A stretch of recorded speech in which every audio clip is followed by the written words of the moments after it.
كنت تهدي العمي ولو كانوا لا يبصرون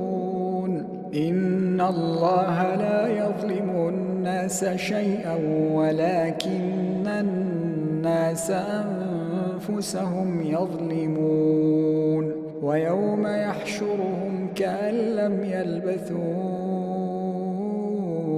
إلا ساعة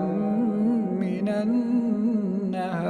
يتعارفون بينهم قد خسر الذين كذبوا بلقاء